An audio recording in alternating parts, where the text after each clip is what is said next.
बिस्मिल्लाहिर्रहमानिर्रहीम। Dear students, आज हम डिस्कस करने जा रहे हैं यूनिट नंबर 11, इलेक्ट्रोमैग्नेटिज्म। बेटा, आज का जो स्पेशल लेक्चर है और अपकमिंग जो भी लेक्चर्स हैं, इसमें जो है वो you need to be very careful, चूँकि यहाँ पर ज़्यादा कॉन्सेप्ट्स हैं।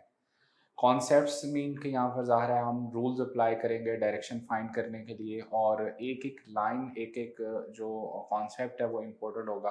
अगर एक ही भी जगह हम मिस कॉन्सेप्ट करते हैं तो वो एक नहीं बल्कि नंबर ऑफ क्वेश्चंस जो हैं वो आपके रॉन्ग हो सकते हैं। So I will try to proceed slowly, ताकि आप जो है वो उन कॉन्सेप्ट्स को अच्छे से कंसीव भी कर पाएँ और अंडरस्टैंड भी कर पाएँ। स्टार्ट करते हैं जी, इलेक्ट्रोमैग्नेटिज्म। इलेक्ट्रोमैग्नेटिज्म जो है, सबसे पहले हम सिर्फ बेसिक जो है ना, जस्ट कुछ बेसिक्स पॉइंट्स जो इम्पोर्टेंट हो सकते हैं उनको हम रिवाइज करने जा रहे हैं। सबसे पहले कहते हैं स्टडी ऑफ मैग्नेटिक प्रॉपर्टीज जो है, इसको हम कहते हैं magnetism. Study of magnetic properties जो है उसको हम क्या सिंपली कह देते हैं, ये मैग्नेटिज्म है। अब ये 16 बीसी के अराउंड वर्ड जो है, अर्ली 16 बीसी में जो है एक प्लेस है मग्नीशिया, जो कि आजकल मॉडर्न टर्की में है। तो उस वक्त जो है वो एशिया रीजन में जो है वो लाया करती थी। तो इसमें जो है वो जो आजकल जिसमें टर्की है उसमें ये एक रीजन है, इसका इलाका है जिसका नाम है मग्नीशिया।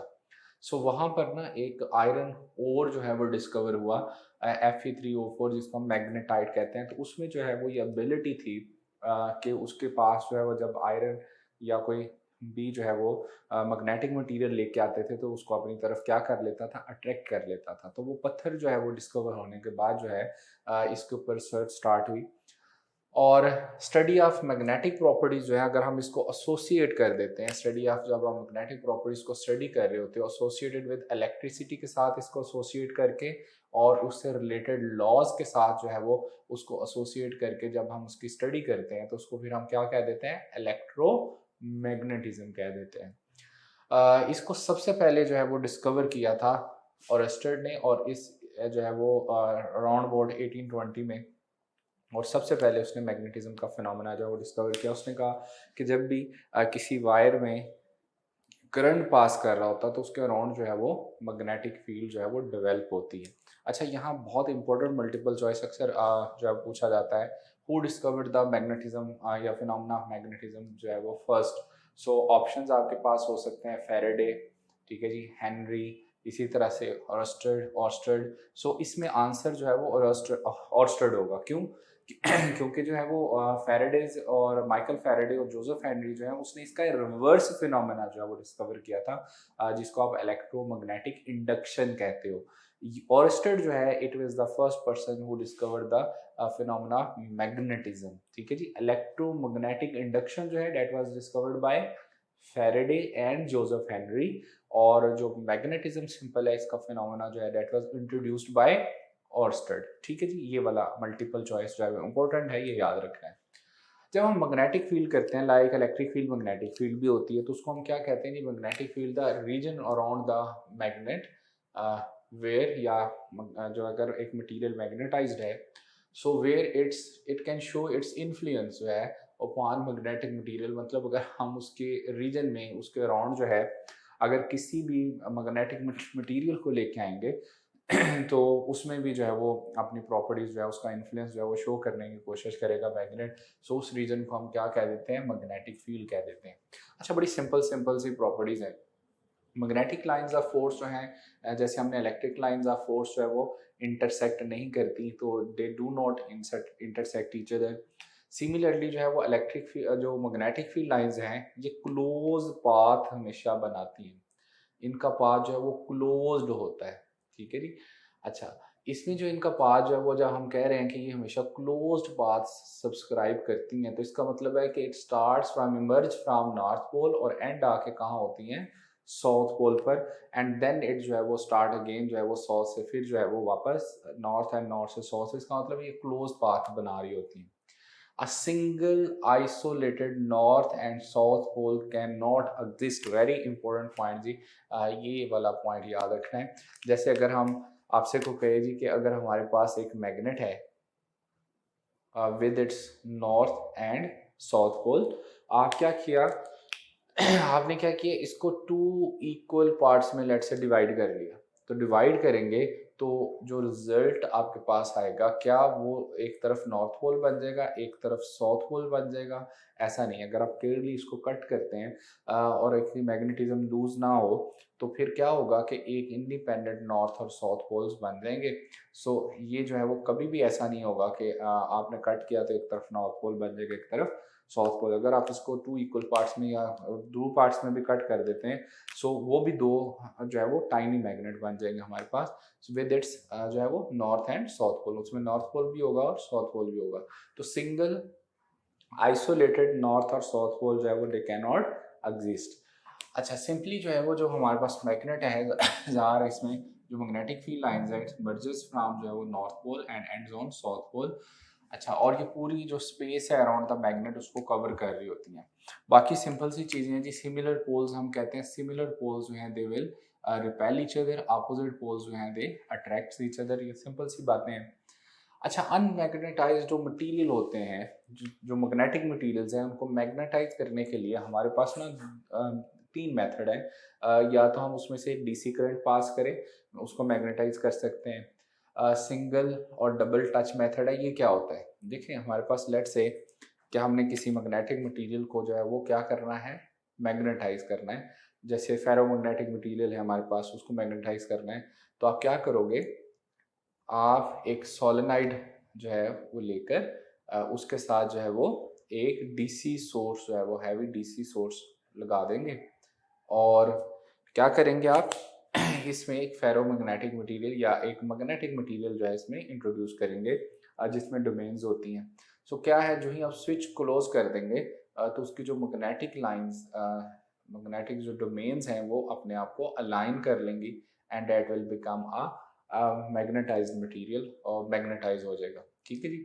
सो आप इसको स्विच को ओपन कर दें और वहाँ से उसको रिमूव कर लें। तो ये इस तरह से हम कर सकते हैं। दूसरा single and double touch method. इसमें क्या होता है कि लेट्स से कि मेरे पास एक मैग्नेटिक मटेरियल है, जैसे एक फेरोमैग्नेटिक मटेरियल है, अभी अनमैग्नेटाइज्ड है, तो आप इसको मैग्नेटाइज करना चाह रहे हैं। अनमैग्नेटाइज वो होता है जिसमें जो मैग्नेटिक, जो आपने जो चैप्टर 17 में टॉपिक पढ़े थे, जो इसमें paramagnetic material, diamagnetic material, ferromagnetic material, एक दफ़ा उनको आप रिवाइज कर लीजिएगा। सो अब इसमें जो है डोमेन्स होती थी, और डोमेन्स में क्या होता है कि वो रैंडम होती हैं इन अनमैग्नेटाइज मटेरियल में।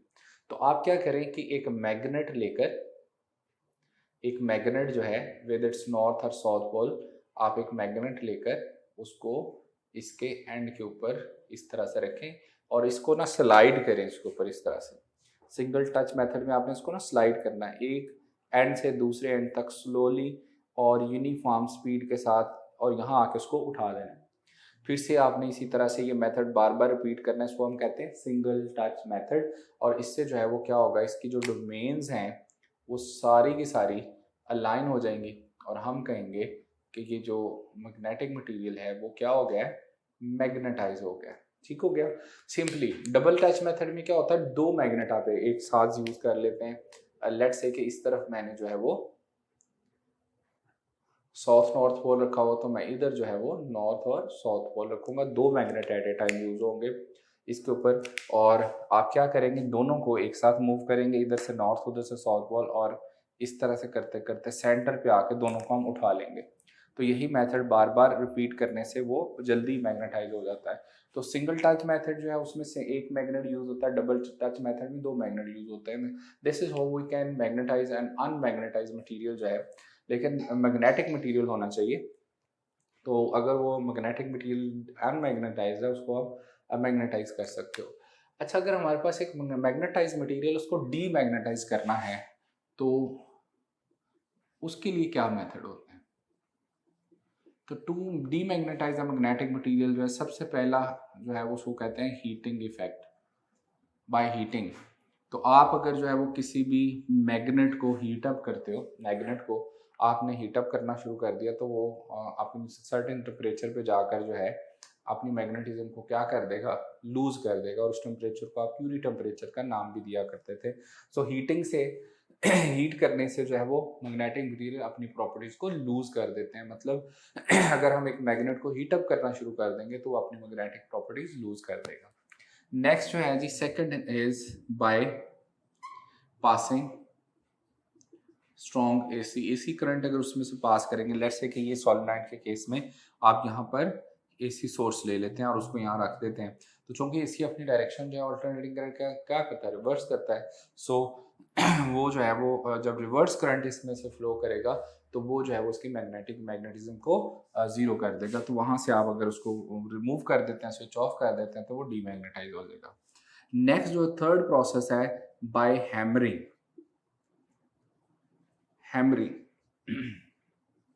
हैमरिंग से भी जो है वो जो मैग्नेटाइज मटेरियल है वो डीमैग्नेटाइज हो जाता है। फॉर एग्जांपल हमारे पास एक मैग्नेट है, आप हैमरिंग का मतलब है आप हथौड़ी से जोर से उसको मारें, या मेरे पास एक मैग्नेट है, अगर मैं जोर से उसको ज़मीन पर पटकूंगा, सो नंबर ऑफ टाइम अगर मैं ये रिपीट करता हूँ तो क्या हो जाएगा, चूँकि वो एटॉमिक वाइब्रेशन जो हैं उसकी डिस्टर्ब हो जाएंगी, तो उसकी वजह से जो है वो अपनी मैग्नेटिज्म लूज कर सकता है।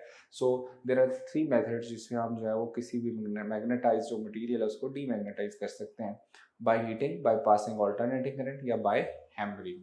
ठीक है जी, तो ये सिंपल से पॉइंट्स हैं जो है इस वो आपने एक दफ़ा रिवाइज कर लेना इन्फॉर्मेशन के लिए। अभी हम स्टार्ट कर रहे हैं फर्स्ट टॉपिक जो है इलेक्ट्रोमैग्नेटिज्म का, magnetic field due to a current carrying straight wire. Okay बेटा, फर्स्ट टॉपिक जो है वो magnetic field due to a current carrying straight conductor जो है इसकी बात करें तो देखिए नाम है current carrying straight conductor. It means के जब भी किसी कंडक्टर में जो स्ट्रेट कंडक्टर है, स्ट्रेट वायर है, उसमें करंट फ्लो कर रहा होगा, स्टेडी करंट फ्लो कर रहा होगा, तो उसके अराउंड जो है वो क्या सेटअप हो जाएगा, मैग्नेटिक फील्ड सेटअप हो जाएगी। जैसे हमारी बुक का एक एक्सपेरिमेंट आपको गिवन है, उसमें से शो ये किया हुआ है कि आप के पास एक वायर है और उसको जो है वो हमने एक कार्डबोर्ड जो है कार्डबोर्ड काट के उसके अंदर से गुजारा हुआ है और उसके साथ एक सर्किट कनेक्ट किया हुआ है। अब ये एक डीसी सोर्स हमने लगाया हुआ है जिस ताकि करंट की जो डायरेक्शन है वो यहाँ पर फिक्स रहे। तो एक डीसी सोर्स जो है वो डेट इज कन्वेंशनल करंट जो है, तो इसमें से करंट पास कर रहा है।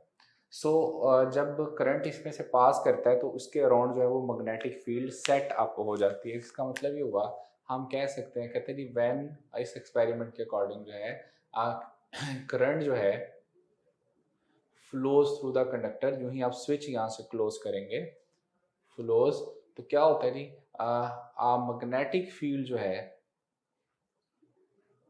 Field is set up around the conductor जो है the conductor in circular form. जो सर्कुलर फॉर्म में जो है उसके अराउंड जो है एक मैग्नेटिक फील्ड जो है वो सेट अप हो जाती है। ठीक हो जी। सेकंड जो है वो इसमें कहता है कि जी फील्ड जो है वो लास्ट, यहाँ पे जो फील्ड जो है वो प्रोड्यूस होगी last only when current as far as, बल्कि यूं कर लें as far as current is flowing through the conductor is flowing. फिर तीसरा रिजल्ट इस एक्सपेरिमेंट से आपने निकाला कि if we change the direction of current जो है ऑफ करंट, तो मैग्नेटिक फील्ड जो है वो भी रिवर्स हो जाएगी। देन मैग्नेटिक फील्ड जो है will also reverse, field also reverses its direction. अच्छा आप जरा गौर कर लेते हैं, बड़ा सिंपल है। अच्छा देखो इस एक्सपेरिमेंट में ना एक कार्डबोर्ड लेके उसके अंदर से जो है ना एक वायर आपने पास की थी, उसके ऊपर मैग्नेटिक कॉम्सेस जो है वो जगह जगह आपने मैग्नेटिक नीडल्स रख दी ताकि आप डायरेक्शन को जज कर सकें, जो मैग्नेटिक फील्ड की डायरेक्शन है। यहाँ एक बात इम्पोर्टेंट है, जो हमारे पास मैग्नेटिक नीडल्स होती हैं दे ऑलवेज जो है sets its direction from north to south जो है, तो ये ईस्ट वेस्ट नॉर्थ साउथ उनकी डायरेक्शन जो है वो जब भी आप उसको किसी भी पॉइंट पर रखेंगे तो उसकी जो डिफ्लेक्शन है नीडल की वो किस तरफ हो जाएगी, नॉर्थ टू साउथ हो जाएगी। अच्छा आप जरा देखो इस वक्त जो है वो साउथ टू नॉर्थ उसने अपनी डायरेक्शन को सेट की हुई है, तो जो ही आप इसमें स्विच को क्लोज करेंगे, स्विच को क्लोज करते ही ये सारी की सारी जो लाइंस हैं वो डोमेन्स हैं वो इस तरह से अपने आप को टेंजेंशियली जो है वो क्या कर लेती हैं, ओरिएंट कर लेते हैं इन द टेंजेंशियल डायरेक्शन। ठीक है जी। अब इसका मतलब है कि अगर उन्होंने एक दूसरे को टेंजेंशियल डायरेक्शन में इस तरह से ओरिएंट कर लिया है, इट मीन्स डैट के जो अराउंड द वायर है वो जो मैग्नेटिक फील्ड है वो क्या है, सर्कुलर फॉर्म में है। जो ही आप स्विच ओपन करेंगे दोबारा से जो है वो मैग्नेटिक फील्ड, ये जो नीडल्स हैं वो अपनी अपनी पोजीशन पे वापस आ जाएंगी। लेकिन जो ही आप इसको क्लोज करते हो, स्विच को, करंट फ्लो करना शुरू करता है, तो ये मैग्नेटिक फील्ड लाइंस जो है वो चूंकि टेंजेंट टू द सर्कल होती है, तो ये सारी मैग्नेटिक नीडल्स ओरिएंट करके टेंजेंट टू द सर्कल चली जाएंगी, जो शो करता है कि अराउंड द कंडक्टर जो है मैग्नेटिक फील्ड जो है वो किस फॉर्म में वो सर्कुलर फॉर्म में, स्ट्रेट कंडक्टर की हम बात कर रहे हैं। ठीक है जी। फिर हमने देखा कि जब यहाँ स्विच ओपन कर देते हैं, हम स्विच ओपन करते हैं, साथ ही करंट गायब होता है, मैग्नेटिक फील्ड भी जीरो हो जाती है। ठीक है, तो magnetic field last only as far as current is flowing. जब करंट नहीं फ्लो करेगा तो मैग्नेटिक फील्ड में नहीं होगी। इसका मतलब ये हुआ, यहाँ से हम कंक्लूड कर सकते हैं कि दिस मैग्नेटिक फील्ड जो है is produce due to the flow of current जो है। फिर कहता है अगर हम करंट की डायरेक्शन को चेंज कर देते हैं यहाँ अगर हम पोलैरिटी रिवर्स करते हैं तो यहाँ भी डायरेक्शन चेंज हो जाएगी। इसका मतलब ये हुआ कि जो है इसकी डायरेक्शन ऑफ मैग्नेटिक फील्ड है depends on the direction of, and it's the direction जो है वो we can find by right hand rule. Right hand rule से जो है हम इसकी डायरेक्शन को फाइंड कर सकते हैं। और according to right hand rule अगर हम बात करें तो लेट्स से कि करंट जो है वो ऊपर अपवर्ड डायरेक्शन में है। सो कहते हैं जी इस राइट हैंड रूल के according you have to grip the conductor जो है, स्ट्रेट वायर कंडक्टर या straight conductor into your right hand in such a way that कि जो थंब है, ये जो इरेक्टेड थंब है, that should be in the direction of current जो है। लेट्स से इसमें जो करंट अपवर्ड डायरेक्शन में फ्लो कर रहा है, तो आपने जो है वो इसमें थंब को अपवर्ड डायरेक्शन में इस तरह से रखना है, and you have to curl your fingers around the conductor. So इसका मतलब ये होगा कि ये आपको मैग्नेटिक फील्ड की डायरेक्शन बता रहा होगा। So according to right hand rule जो है, आपका जो थंब है वो किस डायरेक्शन में होना चाहिए जी, that should be the direction of जो है वो करंट। ठीक है जी। और जो कर्लिंग फिंगर्स होंगी, कर्लिंग फिंगर्स जो हैं, that will give you the magnetic field direction. ठीक है। अच्छा, यहाँ पर एक बहुत ही इंपॉर्टेंट कॉन्सेप्ट है जो मैं आपसे शेयर करने जा रहा हूँ। जैसे मैंने लेक्चर के स्टार्ट में कहा, कॉन्सेप्ट जहाँ आएगा वहाँ आपने रुकना है, सोचना है, समझना है, कंसीव करना है, फिर आगे बढ़ना है। कॉन्सेप्ट ये है कि ये जितने भी रूल्स हैं, ऑल रूल्स जो हम इस यूनिट में भी डिस्कस सारे करेंगे, जो कि which are used to find direction जो है, जहाँ जितने रूल हम यूज करने जा रहे हैं, जो हम डायरेक्शन फाइंड करने के लिए, मैग्नेटिक फील्ड के डायरेक्शन बताने के लिए जो है यूज कर रहे हैं। फॉर एग्जांपल इसमें जो है वो आपका अभी राइट हैंड रूल है, राइट हैंड ग्रुप रूल भी इसको कहते हैं। ठीक है जी। पाम राइट हैंड रूल है, पाम राइट हैंड रूल। इसी तरह से फ्लेमिंग्स लेफ्ट हैंड रूल। ठीक है जी।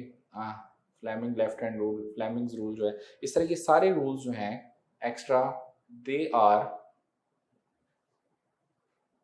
meant only for the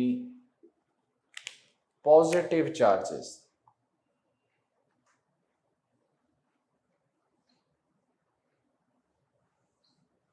ठीक है, इसका क्या मतलब है, जरा गौर से सुन लेना। देखो यहाँ पर अगर आप गौर करें तो हमने डायरेक्शन जो ली है वो कन्वेंशनल करंट की डायरेक्शन ली है। कन्वेंशनल करंट की डायरेक्शन में करंट लिया, उसके अराउंड मैग्नेटिक फील्ड की डायरेक्शन हम बता रहे हैं। सो अब हम जो कन्वेंशनल, बल्कि इसको यूं कह लें कन्वेंशनल करंट अगर आप कहना चाहें, मैंने पॉजिटिव चार्जेस कह लिया ओनली, सो आप उसको जो है वो कन्वेंशनल करंट की डायरेक्शन भी कह सकते हैं कि ये जो है वो सिर्फ और सिर्फ कन्वेंशनल करंट के लिए जो है वो आपको बता रहा है। सपोज करें यहाँ मैं कह देता हूँ electronic current is flowing through the wire, तो इलेक्ट्रॉनिक करंट नेगेटिव चार्जेस की वजह से होता है, यानी इलेक्ट्रॉन्स की वजह से होता है, तो फिर जो है वो डायरेक्शन आपने रिवर्स बताना होगी। ये जो रूल है ये सिर्फ अप्लाई एप्लीकेबल किस पे हो रहा है, फॉर पॉजिटिव चार्ज यानी कन्वेंशनल करंट के लिए एप्लीकेबल है। जैसे आगे जाके बहुत सारी एग्जांपल्स आएंगी, मैं भी आपको प्रोसीड भी करता हूँ। अच्छा, पेपर पॉइंट ऑफ व्यू से ना एक बात याद रखिए कि हमें आमतौर पर इस तरह से डायग्राम्स ज़ाहिर कम आती हैं, ज़्यादातर डॉट और क्रॉस की फॉर्म में डायग्राम आती हैं। तो उसका क्या मतलब है, पहले उसको अंडरस्टैंड कर लेते हैं। देखें जी, डॉट जहां भी आएगा इसका मतलब ये होगा, डॉट का मतलब होगा आउट ऑफ पेज। जहां आएगा क्रॉस, क्रॉस का मतलब होगा इन टू दी पेज, ठीक है। ये डायरेक्शन है डॉट और क्रॉस। सो लेट्स से जी मुझे यहाँ पर एक कंडक्टर लेट्स से यहाँ रखा हुआ और उसमें कहा गया कि डाट है और ये बताएं कि इसके अराउंड मैग्नेटिक फील्ड की डायरेक्शन क्या होगी। डॉट का मतलब होगा कि एक यहाँ कंडक्टर प्लेस किया हुआ है जिसकी जो out of the page, dot का मतलब आउट ऑफ द पेज तो बाहर की तरफ है, जो करंट की डायरेक्शन है आउट ऑफ द पेज है। तो अगर करंट की डायरेक्शन आउट ऑफ पेज है तो मैं यहाँ राइट हैंड रूल अगर अप्लाई करूँ तो मैं इस तरह से अप्लाई करूंगा। देखिए थंब जो है वो करंट की डायरेक्शन में होना चाहिए ना, तो आउट ऑफ पेज, यूं आउट ऑफ पेज आ गया, ठीक है। और इसमें देखें कि आपकी जो कर्लिंग फिंगर्स हैं वो डायरेक्शन को शो करेंगे, इसको मैग्नेटिक फील्ड की डायरेक्शन को। तो थंब आपने बाहर की तरफ रखा यानी आउट ऑफ पेज, इसका मतलब है इसमें जो डायरेक्शन ऑफ मैग्नेटिक फील्ड होगी that would be anti clockwise. तो इसमें जो है वो डायरेक्शन एंटी क्लॉकवाइज होगी, ठीक है जी। इसी तरह से अगर कहीं आपको क्रॉस गिवन हो, क्रॉस गिवन हो, अब क्रॉस गिवन है तो क्रॉस का मतलब क्या है, इन टू द पेज। अब आपने जो थंब है वो किस तरफ रखना है, इन टू द पेज, मतलब अब जो कंडक्टर है वो into the page mean to current की डायरेक्शन होगी टूवर्ड्स द पेज होगी।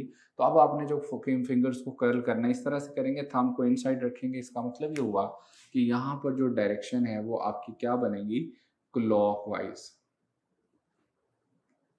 क्लॉकवाइज, ठीक हो गया। सो इसमें देखें तो डायरेक्शन जो है वो आप बाहर की तरफ करंट था तो मैंने थंब को करंट की डायरेक्शन में रखा तो एंटी क्लॉकवाइज, और ये इनसाइड था तो उसको क्या आ गया, क्लॉकवाइज।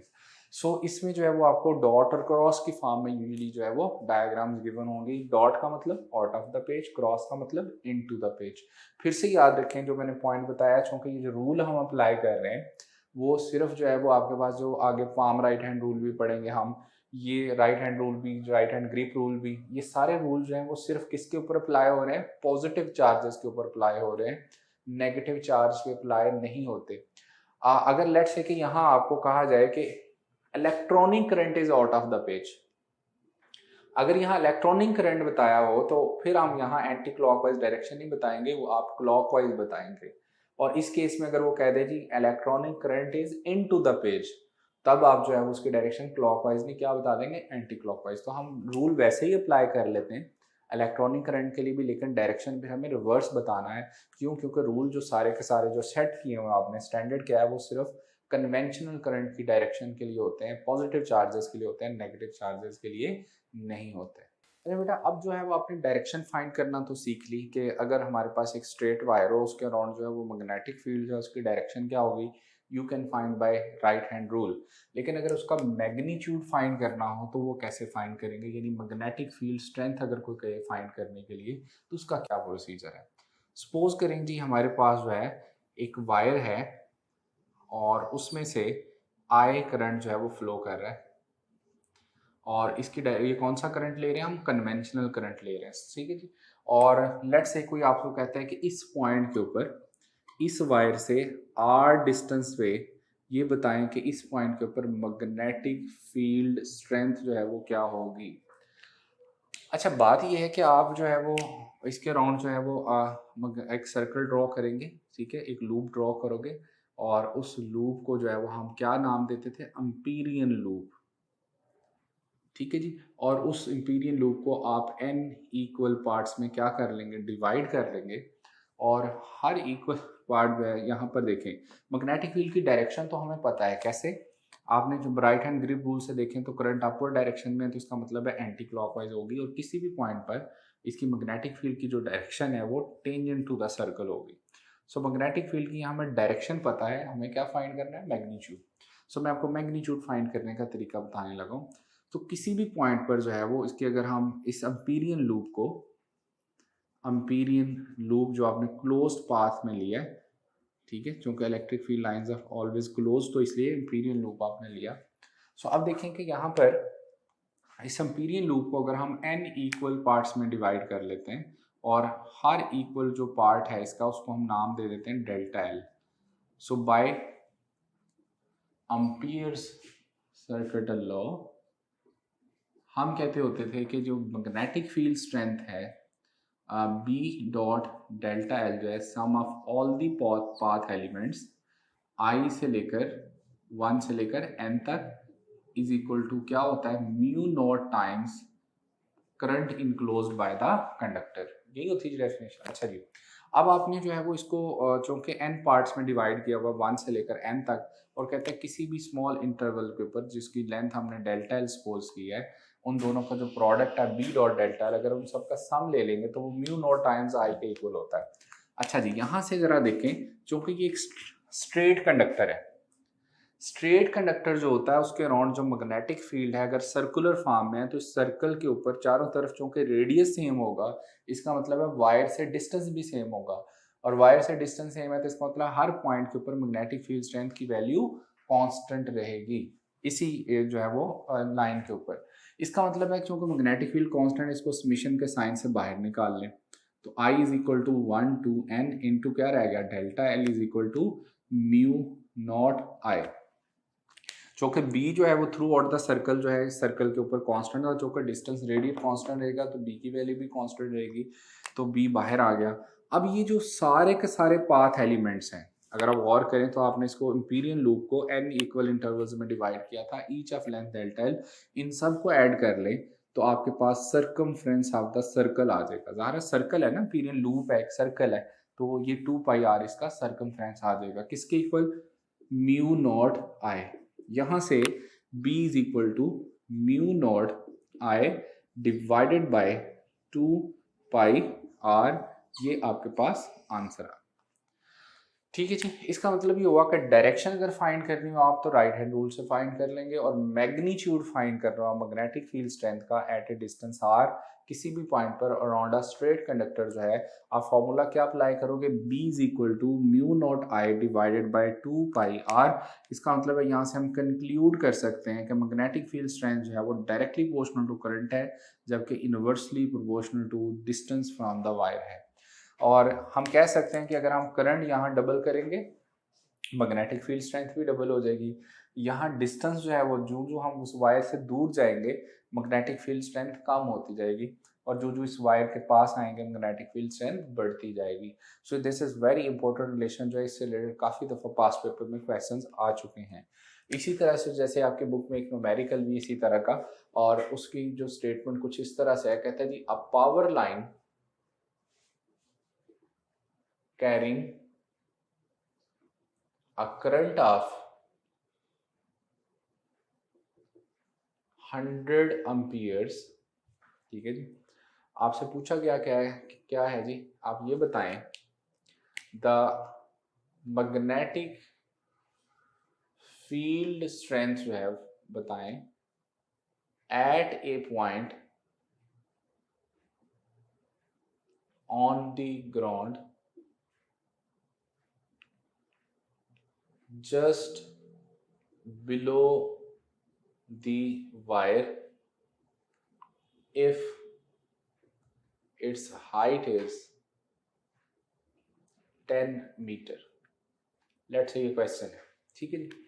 अब बड़ा सिंपल है, पावर लाइन भी मेन ट्रांसमिशन लाइन है, और वो पावर लाइन जो है उसमें से जो करंट है वो 100 एम्पियर जो है वो करंट पास कर रहा है, और ग्राउंड से जो हमें कह रहा है जी उसकी जो हाइट है ग्राउंड से वो कितनी है, वो है 10 मीटर, तो 10 मीटर हाइट है। तो ये बताएं कि उस वायर जो है एट ए पॉइंट आपने कहा बतानी है, जस्ट बिलो द वायर जो है, इस वायर से जो है वो नीचे ग्राउंड के ऊपर इस पॉइंट के ऊपर आपने मैग्नेटिक फील्ड स्ट्रेंथ जो है वो बतानी है कि कितनी है इस वायर में करंट की वजह से। बड़ा सिंपल है जी, हम इस जो हाइट जो उसने गिवन है इसका मतलब है ये डिस्टेंस फ्रॉम द वायर हमें गिवन है, तो ये आर कर देंगे, ये हो गया डिस्टेंस फ्रॉम द वायर, ठीक हो गया। अच्छा, अब हमें फाइंड क्या करना, मैग्नेटिक फील्ड स्ट्रेंथ, तो फॉर्मूला हो गया b is equal to mu naught I over 2 pi r, values put करेंगे वेल द आंसर। यहाँ चूंकि जो हमारे पास म्यू नॉट है इस फॉर्मूले में, इसको हम क्या कहते हैं, permeability of the free space जो है वो, तो इसमें आंसर जो है म्यू नॉट जो है वो क्या होता है 4 पाई 10⁻⁻7 weber per ampere per metre, ठीक है जी। सो इसका यूनिट भी याद रखना है, वैल्यू भी याद रखना है, तो वैल्यू पुट करें यहाँ पर, mu naught is 4 pi into 10⁻⁻7 weber per ampere per metre into 100 over 2 pi into R. R कितना डिस्टेंस बताया हुआ है 10 मीटर, तो यहाँ वैल्यू पुट कर दें 10, ठीक है, ये 0 से कैंसिल हो गया, अब पाई पाई से कैंसिल आउट हो गया, ऊपर आपके पास क्या बचा, 2 × 10⁻⁻⁶ टेस्ला जो है वो आपका आंसर आ जाएगा। सो मैग्नेटिक फील्ड स्ट्रेंथ जो है वो यूजली मेजर्ड इन टेस्ला, तो इसका यूनिट हम टेस्ला कर देंगे। ठीक हो गया। तो इस तरह का क्वेश्चन जो है अगर आता है तो आप फॉर्मूला जो है वो क्या अप्लाई करें, B directly proportional to I, B inversely proportional to r, और फॉर्मूला याद रखना B is equal to mu naught I over 2πr। अच्छा बेटा, सिमिलरली इसी तरह से जो क्वेश्चन जो है वो हो सकता है, लेट्स से कि आपसे कहा जाए कि हमारे पास एक वायर है, इफ कहते जी अ करंट कैरिंग वायर जो है have a magnetic field strength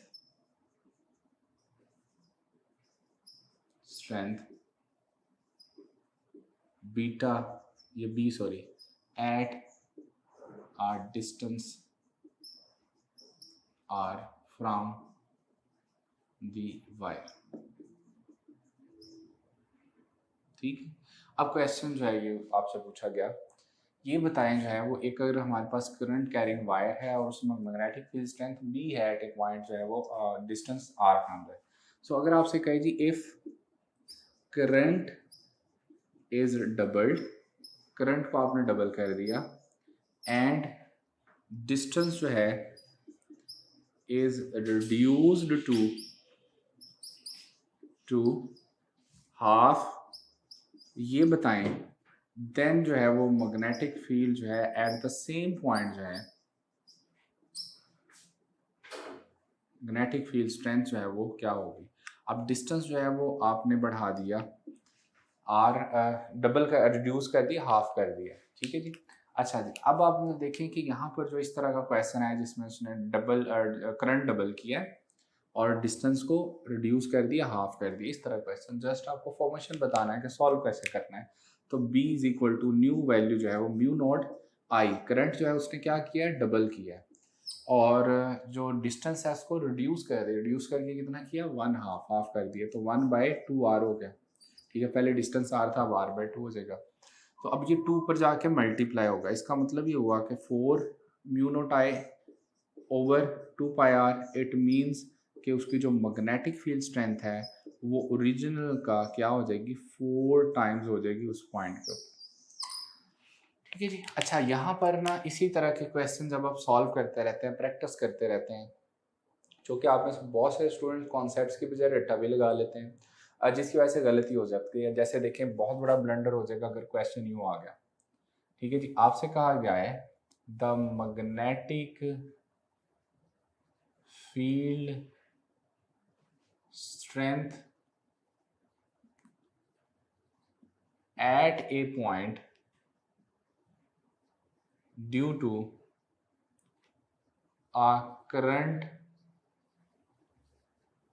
carrying wire having a diameter d is let's say b। ठीक है जी। अब देखें कि आपसे पूछा जाए कि if we replace the wire by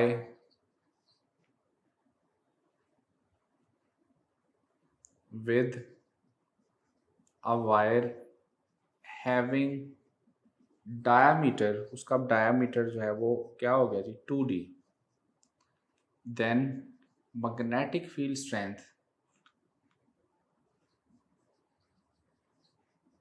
क्या हो जाएगी, फॉर अदर जो है वो कहेगा कि करंट वगैरह को कांस्टेंट रखा है। अब इस केस में बहुत सारे स्टूडेंट्स कंफ्यूज हो जाते हैं और आंसर दे देते हैं कि अगर हम जो है ना वो पहले डायमीटर अगर उसका d था, अब डायमीटर 2d हो गया, तो उसका रेडियस वायर का डबल हो गया। तो ज़ाहिर है रेडियस अगर डबल हुआ है तो वो जो मैग्नेटिक फील्ड स्ट्रेंथ है वो हाफ हो जाएगी, ऐसा नहीं है। गौर करना है कि ये जो हमारे पास फॉर्मूला है B is equal to mu naught I divided by 2πr, ये जो r है ये यहाँ पर रेडियस ऑफ द वायर को रिप्रेजेंट नहीं कर रहा।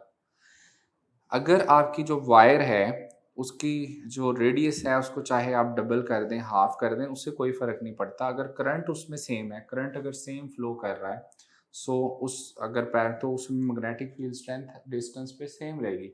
सो कह रहा है जी कि एट द सेम पॉइंट आपने बतानी है, if you replace the wire with the wire having diameter 2d then magnetic field strength at the same point जो है उसी पॉइंट पर जो है वो क्या होगी, वो सेम ही रहेगी। ठीक है, क्यों? क्योंकि ये जो आर है ये रेडियस ऑफ द वायर को रिप्रेजेंट नहीं कर रहा, ये किसको रिप्रेजेंट कर रहा है, ये डिस्टेंस फ्रॉम द वायर को रिप्रेजेंट कर रहा है, उस पॉइंट से जितना डिस्टेंस है, यानी ये इंपीरियल लूप का रेडियस था।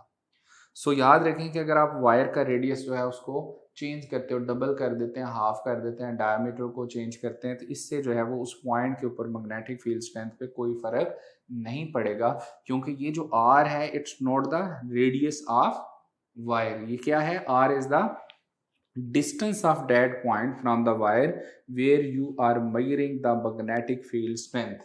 सो इसका जो डिस्टेंस है, अगर ये वाला डिस्टेंस कम ज़्यादा होगा तब मैग्नेटिक फील्ड की वैल्यू चेंज होगी। अगर आप वायर जो है उसका डायमीटर चेंज करते हो, उसका रेडियस चेंज करते हो, मैग्नेटिक फील्ड स्ट्रेंथ जो है विल नॉट चेंज। तो इस क्वेश्चन का आंसर जो है, अगर आप वायर का डायमीटर डबल कर रहे हैं, सिंपल कर रहे हैं, तो उस पॉइंट के ऊपर जो है वो मैग्नेटिक फील्ड स्ट्रेंथ क्या रहेगी? सेम रहेगी। अगर आप करंट को चेंज नहीं करते तो करंट अगर सेम है तो ये भी सेम रहेगी। ठीक है जी। ओके जी, अब हम बात करेंगे force on a current carrying conductor in a uniform magnetic field जो है। अच्छा बेटा, बात ये है कि ये जो हमारे पास कंडक्टिंग, जब हम रेल्स की बात कर रहे हैं कि एक हमारे पास एक कंडक्टर है और उसको हमने जो है वो कंडक्टिंग रेल्स के ऊपर रखा हुआ है। सो यहाँ इसके साथ पावर सप्लाई अटैच की हुई है। सपोज कर लेते हैं कि यहाँ पर यूनिफॉर्म मैग्नेटिक फील्ड एग्जिस्ट कर रही है and that is into the page. उसकी जो डायरेक्शन है वो यूनिफॉर्म मैग्नेटिक फील्ड की हमने सपोज कर ली into the page, into the page. ठीक हो गया? अच्छा, अब देखो बड़ा सिंपल है कि अगर ये डायरेक्शन ऑफ मैग्नेटिक फील्ड हम इन टू द पेज ले रहे हैं और हमने एक जो है वो कंडक्टर इसके ऊपर प्लेस किया हुआ है कंडक्टिंग रेल्स के ऊपर, जिसकी लेंथ हमने एल सपोज कर ली है, चूँकि इसके साथ पावर सप्लाई अटैच की हुई है पॉजिटिव और नेगेटिव। अब ज़रा गौर करें कि यहाँ से जो है करंट जो है वो पॉजिटिव से मूव करेगा। कन्वेंशनल करंट की चूँकि हमें डायरेक्शन लेनी है तो ये करंट जो है वो इस तरह से मूव करेगा। लूप कंप्लीट हो गया तो इसमें जो है वो करंट फ्लो करना स्टार्ट कर देगा। अब हमें पता है कि करंट जो है वो क्या प्रोड्यूस करेगा? Magnetic field. सो इस करंट की वजह से जो मैग्नेटिक फील्ड प्रोड्यूस होगी वो जो अप्लाइड जो एक्सटर्नल मैग्नेटिक फील्ड है उसके साथ इंटरेक्ट करेगी, उसकी इंटरेक्शन की वजह से इसके ऊपर फोर्स अप्लाई होगी। और वो जो फोर्स हम कहेंगे this is force due to a current carrying conductor, because आपने उसको यूनिफॉर्म मैग्नेटिक फील्ड में प्लेस किया हुआ था। अब इसके ऊपर जो फोर्स लगेगी, अप्लाई होगी, उसकी डायरेक्शन क्या होगी वो फाइंड करने के लिए हम पाम राइट हैंड रूल जो है वो यूज करते हैं। Palm right hand rule, palm right hand rule का मतलब राइट हैंड जो आपका है इसको आपने इस तरह से देखें, आप प्लेस किया, तो ये राइट हैंड जो है उसमें कैसे डायरेक्शन फाइंड करनी है? जो थंब है वो हमेशा करंट की डायरेक्शन में रखना आपने, जो मिडल फिंगर है वो मैग्नेटिक फील्ड की डायरेक्शन में होनी चाहिए, जो पाम है ये क्या रिप्रेजेंट करेगा? Palm will represent the direction of जो है वो फोर्स जो है। अच्छा, अब इसमें देखो कि तीनों एक दूसरे के परपेंडिकुलर है। देखें, थंब, मिडिल फिंगर और पाम, पाम ये देखें तो तीनों एक दूसरे के परपेंडिकुलर है। पाम जो आपने लेनी है उस वो किस डायरेक्शन में? फोर्स की डायरेक्शन को रिप्रेजेंट करेगी। जैसे यहाँ पर देखें, मैग्नेटिक फील्ड मैंने इन टू द पेज सपोज की हुई है, तो ये जो मिडिल फिंगर है ये मैं इन टू द पेज मतलब मैग्नेटिक फील्ड की डायरेक्शन में रखूंगा। थंब जो है वो मैं करंट की डायरेक्शन में रखूंगा। पाम जो है अब क्या रिप्रेजेंट करेगी? फोर्स की डायरेक्शन को। जरा गौर करें, magnetic field is into the page, current is in upward direction, और ये जो पाम है ये मुझे बता रही है कौन सी डायरेक्शन ऑफ फोर्स। इसका मतलब है इसमें जो फोर्स है वो इस डायरेक्शन में अप्लाई होगी। और ये जो हमारे पास कंडक्टर है, रॉड है, it will start moving from right to left. अगर मैं यहाँ मैग्नेटिक फील्ड की डायरेक्शन कर देता हूँ इन टू द पेज, ठीक है जी, so sorry out of the page, यहाँ मैं डॉट लगा दूँ तो फिर आप ये जो मिडल फिंगर है इसको कहाँ रखेंगे? बाहर की तरफ। और करंट की अगर डायरेक्शन सेम है तो फोर्स जो है वो फिर किस तरफ आएगी? टूवर्ड्स राइट आ जाएगी। सो यहाँ पर आपने पाम राइट हैंड रूल जो है उसको यूज करना है। एक्सपेरिमेंट शोज डैट कि ये जो हमारे पास जो मैग्नेटिक फील्ड जो है वो यहाँ पर जो फोर्स, सॉरी मैग्नेटिक फोर्स जो अप्लाई हो रही है वो डायरेक्टली प्रोपोर्शनल टू क्या है? करंट। डायरेक्टली प्रोपोर्शनल टू क्या है? लेंथ। डायरेक्टली प्रोपोर्शनल टू क्या है? Magnetic field strength. And it is also directly proportional to sine of angle. ठीक है, sine of alpha sine of theta कह सकते हैं। इसका मतलब ये हुआ कि अगर यहाँ करंट डबल कर देंगे, फोर्स डबल हो जाएगी, लेंथ बढ़ाने से फोर्स बढ़ेगी, मैग्नेटिक फील्ड स्ट्रेंथ बढ़ने से भी फोर्स बढ़ेगी, और साइन ऑफ एंगल जो है बढ़ाने से, साइन चूंकि जीरो जीरो होता है, साइन ऑफ एंगल बढ़ाएंगे, जीरो से ऑनवर्ड इसको बढ़ाएंगे अप टू 90, तो इसकी वैल्यू भी बढ़ती जाएगी। अच्छा, अब देखो कि यहाँ पर जो है, इसका मतलब ये हुआ कि यहाँ से जो फॉर्मूला आपके पास बनता है वो बनता है जी एफ इज इक्वल टू, चूंकि यहाँ कांस्टेंट जो है वो आप ऐसे ही सिस्टम में वन ले रहे होते हो, तो एफ इज इक्वल टू हम कहते हैं I L B sine of theta, और वेक्टर फॉर्म में जो है उसको हम लिखते हैं F is equal to I into L cross B. अच्छा, यहाँ जो फोर्स है वो जरा गौर से देखें कि वो करंट के भी परपेंडिकुलर, यानी direction of flow of current के भी परपेंडिकुलर है, और मैग्नेटिक फील्ड स्ट्रेंथ के भी परपेंडिकुलर होगी। अच्छा, यहाँ पे जो डायरेक्शन ऑफ लेंथ है, यानी करंट की जो डायरेक्शन ऑफ फ्लो होगी वो along the length of the conductor होगी, इसलिए इसको हमने वेक्टर सपोज किया हुआ है। तो यहाँ इसके स्पेशल केसेस भी आपको पता होंगे। अगर जो है वो हम थीटा जो है वो 0 अगर ले लें, या उसको 180 ले लें, यानी आपने कंडक्टर जो है वो प्लेस किया हुआ मैग्नेटिक फील्ड के पैरेलल या एंटी पैरेलल, तो फोर्स जो है उसके ऊपर किसी किस्म की मैग्नेटिक फोर्स अप्लाई नहीं होगी, क्या हो जाएगी, 0। अगर जो है वो आपका एंगल जो है वो 90 पे आपने उसको प्लेस किया हुआ है, देन उसके ऊपर मैक्सिमम फोर्स अप्लाई होगी, and that will be equal to I L B. तो मैक्सिमम फोर्स का मैग्नीट्यूड जो है वो आपके पास आई एल बी होगा। ठीक है जी, तो ये वाली चीज़ याद रखनी है कि मैक्सिमम फोर्स का जो मैग्नीट्यूड है वो क्या हुआ, आई एल बी। सो अब देखें कि अगर आपको कोई भी क्वेश्चन आता है, लेट्स से उसमें फाइंड द, वहाँ गिवन हो जी फाइंड द मैक्सिमम फोर्स जो है applying on the rod placed in uniform magnetic field जो है, इट मीन्स कि आपने एंगल ऑटोमेटिकली जो है वो कंफर्म है कि एंगल कितना ले लेना है, 90 ले लेना है। इससे रिलेटेड बहुत सारे सिंपल सिंपल से क्वेश्चंस आते हैं और आप उनके आंसर्स भी इजीली कर सकते हो। जैसे आपसे कहा जाए इफ अ यूनिफॉर्म जो है अ रॉड, लेट्स से मैं कह देता हूँ of length 2 metre is placed in a uniform magnetic field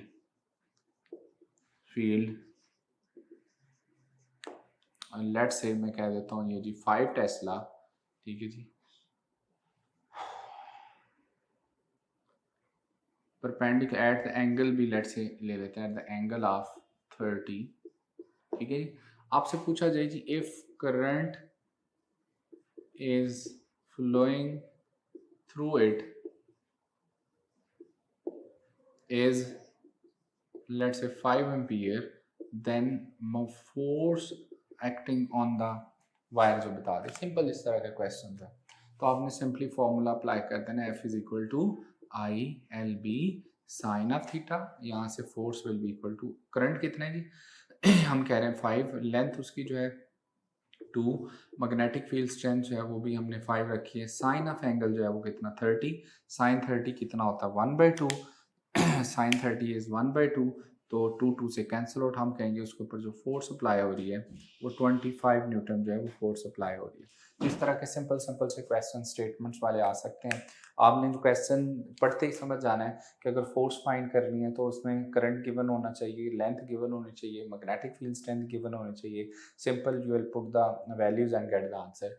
sometimes ऐसा भी होता है आपको फोर्स की वैल्यू भी गिवन हो, करंट की वैल्यू भी गिवन हो, लेंथ भी गिवन हो, मैग्नेटिक फील्ड स्ट्रेंथ भी गिवन हो, आपसे पूछ सकता है एंगल क्या होगा, तो एंगल भी वहाँ से आप फाइंड कर सकते हो, साइन ऑफ इनवर्स लेकर एंगल भी वहाँ से फाइंड कर सकते हैं। अच्छा जी, इसका यूनिट भी देख लेते हैं। मैग्नेटिक फील्ड इंडक्शन का जो यूनिट है, मैग्नेटिक फील्ड स्ट्रेंथ जिसको बोलते हैं, सिंस हमने कहा जी एफ इज इक्वल टू, हम कह रहे हैं I L B sine of theta. So अगर हम एक ऐसा कंडक्टर जिसकी लेंथ 1 मीटर है, जिसमें से करंट जो है वो 1 एम्पियर पास कर रहा हो, और ऐसी मैग्नेटिक फील्ड जो है वो में रखें जहाँ उसके ऊपर फोर्स 1 न्यूटन अप्लाई हो, और एंगल जो है वो आपने उसको परपेंडिकुलर रखा हुआ है, तो देन हम कह सकते हैं कि B इज इक्वल टू जो है वो F ओवर क्या हो जाएगा, I L sine of theta. Sine theta 90 कितना होता है 1, फोर्स 1 न्यूटन, तो हम कहेंगे तब जो उसकी मैग्नेटिक फील्ड स्ट्रेंथ है वो 1 टेस्ला होगी, and 1 Tesla will be equal to 1 Newton per पर मीटर। सो इसको हम बोल रहे होते हैं मैग्नेटिक फील्ड स्ट्रेंथ जो है, ठीक है जी। सो इसमें देखें कि अगर हमारे पास एक एल लेंथ का एक कंडक्टर है और जिसकी लेंथ जो है वो 1 मीटर जो है रखी हुई है, उसमें करंट 1 एम्पीयर पास कर रहा है, फोर्स 1 न्यूटन है, और हमने परपेंडिकुलर टू द फील्ड रख दिया, तो इसका मतलब ये हुआ उसके ऊपर जो उस वक्त मैग्नेटिक फील्ड स्ट्रेंथ वहाँ होगी वो कितनी होगी, 1 tesla, and 1 tesla is equal to 1 newton per ampere per metre. इसको हम कहते हैं जी मैग्नेटिक फील्ड स्ट्रेंथ, या फिर इसको हम कह सकते हैं और sometimes it is also called magnetic induction. बात एक ही है, ठीक है। और 1 टेस्ला जो है इसको भी देखें एंड आपने डिफाइन किया हुआ है कि 1 टेस्ला क्या होता है, अगर फोर्स 1 न्यूटन अप्लाई हो रही हो, करंट उस वायर में 1 एम्पीयर पास कर रहा हो, और जो लेंथ है उसकी 1 मीटर हो, तो हम कहेंगे मैग्नेटिक फील्ड स्ट्रेंथ जो है वो that would be equal to 1 Tesla.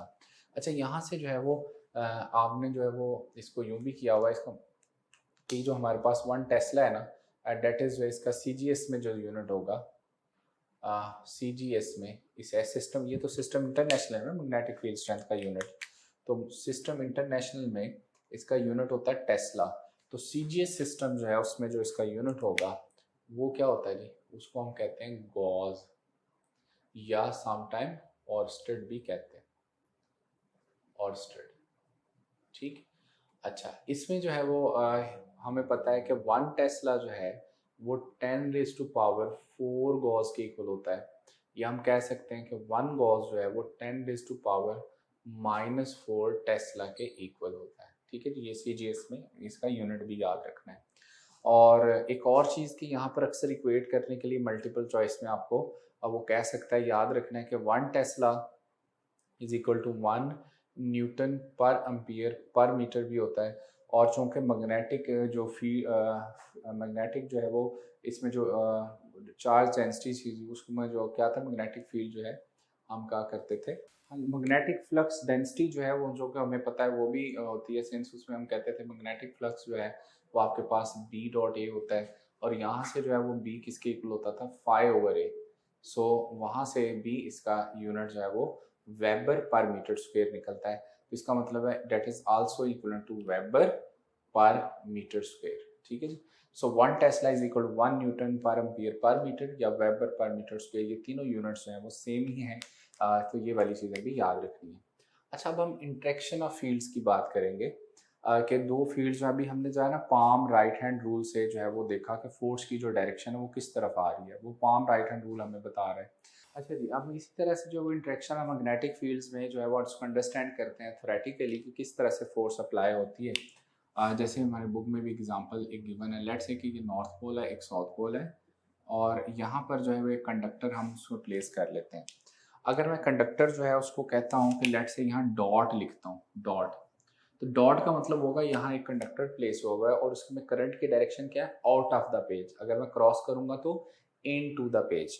इसका मतलब ये हुआ कि यहाँ पर जो है वो मैग्नेटिक फील्ड जो है ये इसकी जो डायरेक्शन है चूँकि वो क्या होनी है, फ्रॉम नॉर्थ टू साउथ, तो मैंने मैग्नेटिक फील्ड की डायरेक्शन ले ली north to south. So applied magnetic field की जो डायरेक्शन है वो नॉर्थ टू साउथ। अब ये जो वायर जो है वो करंट जनरेट करेगी, ये वायर जो है वो जो करंट जो है उसमें से फ्लो कर रहा है, तो वो जो मैग्नेटिक फील्ड जनरेट करेगी, ज़ाहिर है उसकी डायरेक्शन जो है वो आउट ऑफ द पेज है, तो वो क्या होनी चाहिए, एंटी क्लॉकवाइज, ऐसे ही एंटी क्लॉकवाइज। इसका मतलब है ये जो वायर मैग्नेटिक फील्ड जनरेट कर रही है वो एंटी क्लॉकवाइज है। According to right hand rule देखें, इस वायर की जो मैग्नेटिक फील्ड होगी वो राइट हैंड रूल के अकॉर्डिंग एंटी क्लॉकवाइज होगी। तो इसका मतलब है यहाँ पर वो एंटी क्लॉकवाइज होगी। इस पॉइंट पर देखें कि यहाँ पर उसकी डायरेक्शन जो एंटी क्लॉकवाइज, यहाँ भी एंटी क्लॉकवाइज। अब गौर करें ज़रा, इसका मतलब ये हुआ कि यहाँ पर इस पॉइंट के ऊपर दोनों magnetic field, applied magnetic field और इस वायर की मैग्नेटिक फील्ड जो है वो एक दूसरे को क्या कर रही हैं, कैंसल आउट। और इस पॉइंट के ऊपर जो दोनों हैं इसमें अप्लाइड मैग्नेटिक फील्ड की डायरेक्शन और उसकी जो डायरेक्शन है वो सेम है, तो वो दोनों क्या हो रही हैं, ऐड अप। इसका मतलब एक तरफ मैग्नेटिक फील्ड स्ट्रेंथ बढ़ गई, एक तरफ कम हो गई। सो दिस वायर जो है, दिस कंडक्टर जो है, that will move from high to low, इसमें मीन्स कि इस तरफ मूव कर जाएगा। तो ये जो कंडक्टर इसमें करंट बाहर की तरफ आ रहा था, सो इसमें जब दोनों मैग्नेटिक फील्ड एक दूसरे से इंटरेक्ट करेंगी, अप्लाइड मैग्नेटिक फील्ड और इसकी मैग्नेटिक फील्ड, तो this wire will starts moving towards right in this way. ठीक हो गया। तो अब पाम राइट हैंड रूल के अकॉर्डिंग में देखें तो करंट की डायरेक्शन जो है मैग्नेटिक ज़ाहिर है वो आप किस तरफ ले रहे हो, डाउनवर्ड। थंब जो है वो आप करंट की डायरेक्शन में रखेंगे तो पाम किस तरफ इशारा करेगी, टूवर्ड्स राइट। इसका मतलब है आप जो है वो यहाँ पर देख सकते हैं कि ये जो फोर्स एक्चुअली अप्लाई हो रही है इस कंडक्टर के ऊपर, that is due to the interaction of two magnetic fields. और इंटरेक्शन जो है वो एक अप्लाइड मैग्नेटिक फील्ड की इंटरेक्शन और एक मैग्नेटिक फील्ड जो किस वजह से प्रोड्यूस हुई है, जो due to the current carrying wire produce हुई है। दोनों एक दूसरे से इंटरेक्ट करती हैं, तो इंटरेक्शन में एक तरफ फील्ड कैंसल आउट हो जाती है, एक तरफ एड अप होती है, एंड दिस कंडक्टर जो है विल स्टार्ट मूविंग, इसके ऊपर फोर्स अप्लाई होना शुरू हो जाती है। इसका मतलब फोर्स जो है वो due to the interaction of magnetic field produce होती है। इसका मतलब ये हुआ कि जो कंडक्टर्स हैं उनके इन बिटवीन भी जो फोर्स एग्जिस्ट करती है वो due to the interaction of two magnetic fields होती है। जैसे आपके बुक में जो है वो एक इंफॉर्मेशन भी गिवन है, उसके अकॉर्डिंग कहता है जी अगर हमारे पास दो वायर्स हों straight parallel wires carrying current, तो उनके दरमियान जो है वो फोर्स ऑफ अट्रैक्शन होगी या फोर्स ऑफ रिपल्शन होगी। लेट्स से कि हमारे पास दो पैरेलल वायर हैं और इनमें जो है वो करंट जो है वो सेम डायरेक्शन में फ्लो कर रहा है, सेम डायरेक्शन में फ्लो कर रहा है। इसी तरह से हम दो वायर सपोज कर लेते हैं, उनमें जो करंट है वो अपोजिट डायरेक्शन में लेट से फ्लो कर रहा है। ठीक है जी, current flowing in the straight conductor in opposite direction और इन सेम डायरेक्शन। सो इसमें हम करंट जो है वो अपोजिट डायरेक्शन में ले रहे थे, वहाँ हमने सेम डायरेक्शन में लिया। ठीक है। अच्छा, ये जो वायर है, वायर जो दोनों में सेम डायरेक्शन में करंट फ्लो कर रहा है, लेट्स से कि इसमें जो मैग्नेटिक फील्ड इसके राउंड जो एग्जिस्ट करेगी, जाहिर है इसके राउंड भी जो एंटी क्लॉकवाइज, इसके राउंड भी एंटी क्लॉकवाइज। क्यों? क्योंकि ज़रा गौर करें कि हम अगर थंब को अपवर्ड डायरेक्शन में रखते हैं तो curling fingers will show the direction of magnetic field. अच्छा, आप ज़रा गौर करें कि अगर इसकी मैग्नेटिक फील्ड भी एंटी क्लॉकवाइज है, इसकी भी एंटी क्लॉकवाइज है, तो इसको रोटेट करके इस तरफ आना है, इसने रोटेट करके इस तरफ आना है। तो सेंटर के ऊपर अगर आप गौर करें तो दोनों की मैग्नेटिक फील्ड एक दूसरे के अपोजिट डायरेक्शन में, मतलब ये एक दूसरे के इफेक्ट को क्या कर रहे हैं, कैंसल आउट। इसका मतलब है सेंटर के ऊपर जो है वो मैग्नेटिक फील्ड रिड्यूस कर जाएगी जबकि साइडों पे ज़्यादा हो जाएगी। इसका मतलब ये हुआ कि दोनों वायर्स जो हैं they will move towards each other. हम कहेंगे कि इन दोनों में जो है वो एक फोर्स डेवलप हो गई है, that is force of the attraction. So current carrying wire जो है, टू पैरेलल वायर्स, करंट जो है अगर सेम डायरेक्शन में हो तो वो एक दूसरे को अट्रैक्ट करेंगी। हम कहेंगे कि उनमें जो है वो अट्रैक्शन है। लेकिन अगर अपोजिट डायरेक्शन में हो तो इसमें जो है फिर क्या होता है, अपोजिट डायरेक्शन में अगर है तो इसमें जो करंट की डायरेक्शन है वो तो होनी है एंटी क्लॉकवाइज, जबकि इसमें क्या होनी है, क्लॉकवाइज। अब ये क्लॉकवाइज वाला जो है एरो है, इसको गौर करें तो इस तरफ आके ये इधर आ जाएगा, ये वाला एरो इधर आके इस तरफ। इसका मतलब दोनों एरो जो है वो एक दूसरे की सेम डायरेक्शन में है, तो यहाँ जो है वो एक दूसरे में एड अप हो जाएंगे। जब दोनों की मैग्नेटिक फील्ड एक दूसरे में एड अप होगी तो सेंटर के ऊपर मैग्नेटिक फील्ड स्ट्रेंथ बढ़ जाएगी। इसका मतलब ये हुआ कि साइड पे कम हो गई है, तो दोनों वायर्स जो है वो एक दूसरे से दूर जाएंगी, मतलब हम कहेंगे they are repelling each other, दोनों एक दूसरे को रिपेल करेंगी। सो इसमें जो है वो याद रखना है कि यहाँ पर जो है वो फोर्स ऑफ क्या डेवलप हो जाएगी, रिपल्शन। और यहाँ जो फोर्स ऑफ अट्रैक्शन और रिपल्शन आ रही है, ये किस वजह से आ रही है, due to the interaction of magnetic field दोनों वायर्स की। So two parallel wires current carrying current in the same direction will attract each other or two parallel wires carrying current in opposite direction will repel each other। ठीक है जी। सो ये वाला जो point है इसमें याद रखने से रिलेटेड बहुत सारे क्वेश्चंस बन सकते हैं। जैसे आपको कोई डायग्राम गिवन हो, लेट्स से कि इस तरह से कि एक लूप है, उसमें उसके पास एक वायर पड़ी हुई है।